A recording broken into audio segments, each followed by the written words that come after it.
Caríssimos amigos e irmãos, que a paz do Senhor esteja com todos vocês.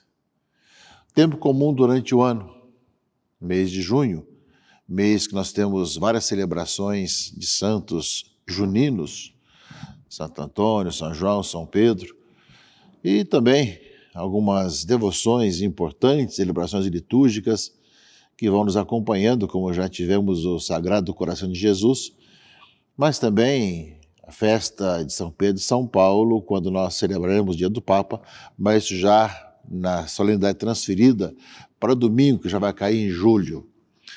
Portanto, nós convidamos a todos para que nos acompanhem durante esse mês de junho, para que nós possamos, junto com todas as devoções populares, mesmo com todas as precauções e limitações do tempo presente, que a palavra de Deus seja uma luz para o nosso caminho e para a nossa própria vida.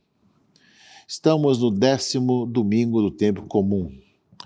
O tempo comum vai nos ajudando a ver as consequências do mistério da encarnação e da redenção na vida da igreja, na história da igreja, em nossa própria história também.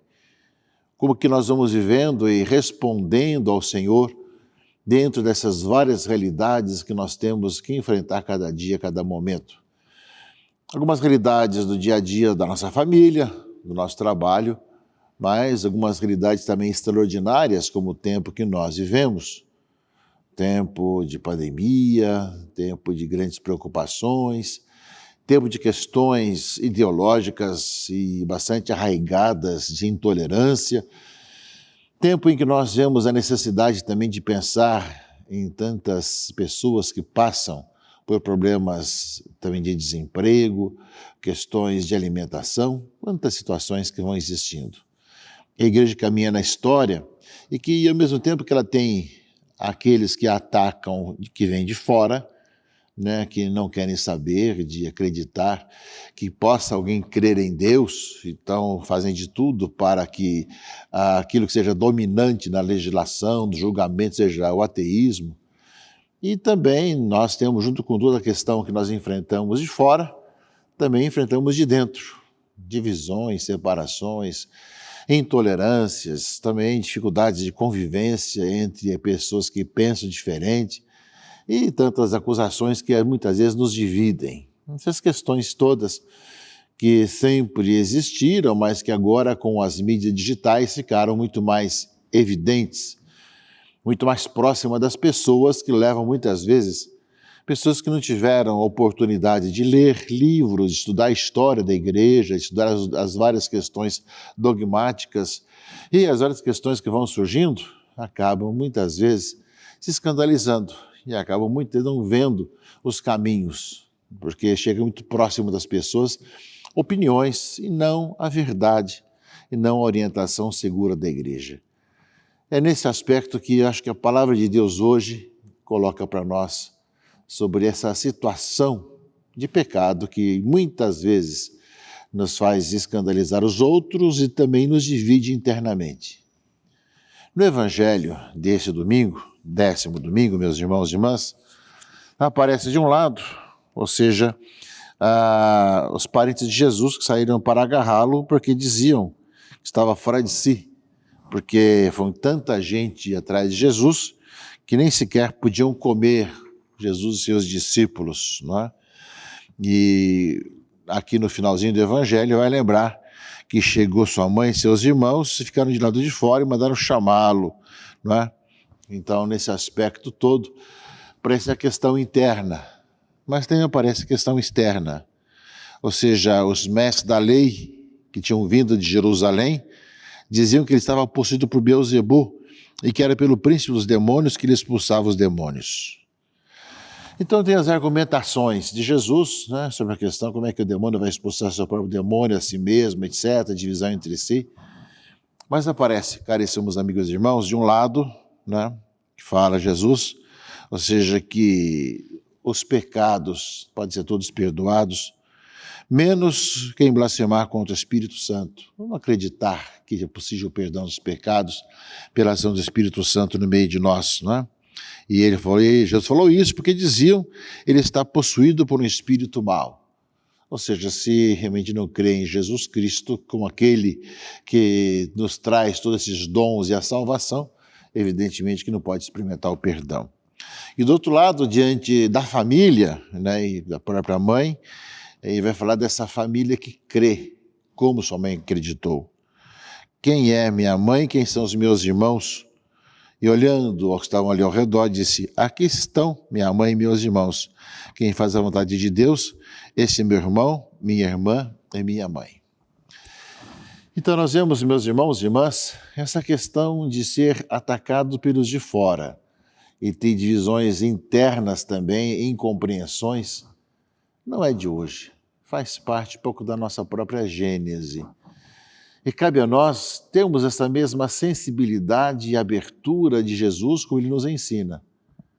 De um lado, ver que é possível que as pessoas ao redor, né, não creiam em Cristo e queiram realmente cada vez mais acusar os que creem em Jesus Cristo.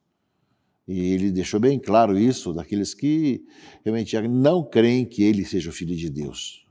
E do outro lado, aqueles que julgam como louco, doido daquilo que está acontecendo, mas ele fala que devemos olhar para sua mãe, que soube como ninguém fazer a vontade do Pai e formar essa família, a família do Senhor, que crê e dá passos importantes nessa questão de poder encontrar os caminhos, de poder viver cada vez melhor a vida no seguimento de Jesus. Isso, meus irmãos e irmãs, nós vemos que na leitura primeira, livro do Gênesis, leitura primeira desse 10º domingo, nos fala das consequências do pecado. O Senhor passa pelo paraíso e chama Adão. Onde estás? Onde você está? E aí então, ouvi a tua voz no jardim e fiquei com medo, porque estava nu e me escondi. O pecado leva à questão do medo. Medo de Deus. Eu estava com medo e me escondi.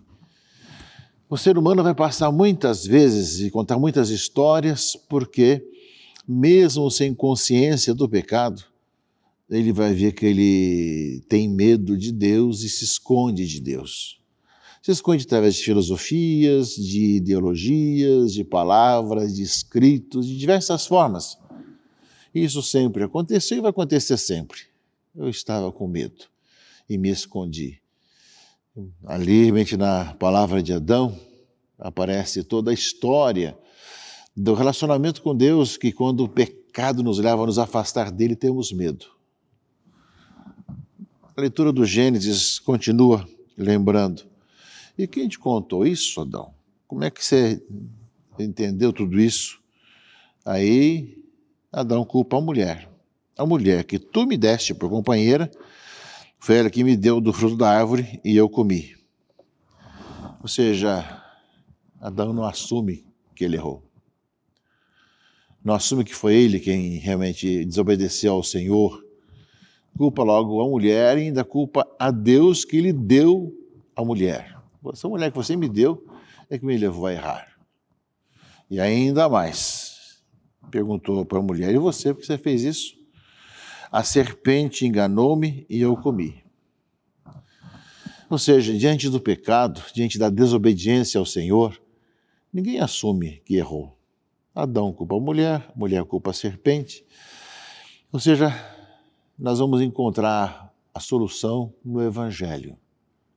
Jesus assumiu todas as nossas dores, assumiu os nossos pecados, mesmo não tendo nenhum pecado pessoal, assumiu os nossos pecados.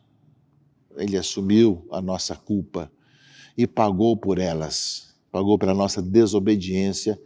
Ele que se tornou obediente até a morte e morte de cruz. Por isso Deus o ressuscitou, lhe deu um nome que está acima de todo nome. Nós escutamos na carta aos Filipenses. Portanto, meus irmãos e irmãs, diante dessa situação, dos de fora que acusam a igreja, dos de dentro que muitas vezes dividem e não creem no Senhor ou acham escandalizados, ficam escandalizados em relação ao Senhor, nós vemos que o livro do Gênesis vem mostrar toda a situação de pecado que nos coloca com medo de Deus e não assumindo a nossa responsabilidade. Aí, meus irmãos e irmãs, vai falar a promessa, que já disse que se cumpriu em Jesus Cristo. Porém, inimizade entre ti e a mulher, entre a tua descendência e a dela. Esta te ferirá a cabeça, e tu lhe ferirás o calcanhar. Ou seja, da descendência da mulher virá realmente aquela ou aquele que vai esmagar a cabeça da serpente. Portanto, toda essa situação de infidelidade, de desobediência, é em Jesus Cristo que vai ser tudo vencido. Levando no alto da cruz, nós lembramos que Moisés levava juntamente no alto da haste uma serpente de bronze, para que aqueles que olhassem para a haste, para a serpente, ficassem curados das mordidas da serpente no deserto. Assim falou Jesus, quando foi levado, atrairei todos a mim. Aparece com clareza tudo isso. Ou seja, em Jesus, elevado no alto do monte, que nós vemos, meus irmãos e irmãs, que nós podemos ser sinais para o mundo, incrédulo, e de unidade para uma igreja dividida, muitas vezes, em opiniões e ideologias. Por isso, a carta de São Paulo aos Coríntios, a segunda leitura, vai colocar justamente que eu creio e por isso falei, não é? Ou seja, por isso nós não desanimamos, mesmo que o nosso homem exterior vai se arruinando, o nosso homem interior, pelo contrário, vai se renovando dia após dia. Vamos ficando idosos, com doenças, com achaques, mas interiormente somos chamados a crescer, não é? Ou seja, cremos numa vida eterna, que começa já agora aqui e somos lavados, perdoados, reconciliados em Jesus Cristo, nosso Senhor. Ou seja, certo que aquele que ressuscitou Jesus nos ressuscitará também com Jesus, nos colocará ao seu lado, juntamente convosco.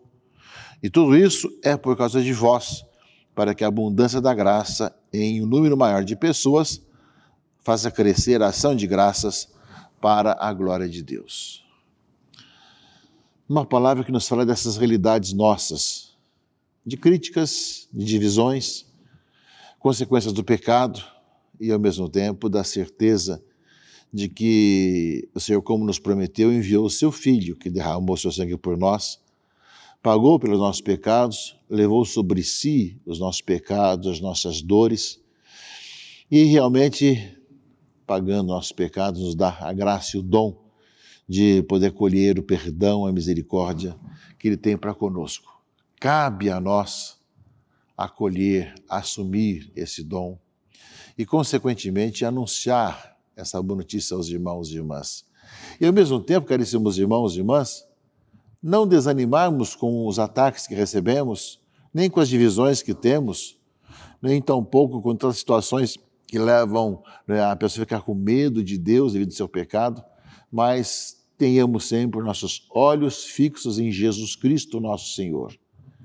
Que no meio de tantas situações difíceis, duras, problemáticas, que se juntam também aos problemas sanitários, econômicos, administrativos do mundo de hoje, também há tantas situações internas, que nós saibamos ter a tranquilidade de caminharmos no Senhor. São tantas situações, nacionais e internacionais. Nós sabemos, no entanto, que olhamos para aquele que do alto da cruz é a resposta para tudo e que, consequentemente, queremos segui-lo, anunciá-lo e deixar com que o seu sangue derramado na cruz nos lave, nos renove e nos transforme. Que a palavra de Deus desse final de semana nos ajude a olhar diante de tantas situações para a certeza de que o Senhor caminha conosco e a nossa vida e a nossa paz. Que Deus os abençoe, vos proteja e guarde em nome do Pai e do Filho e do Espírito Santo. Amém.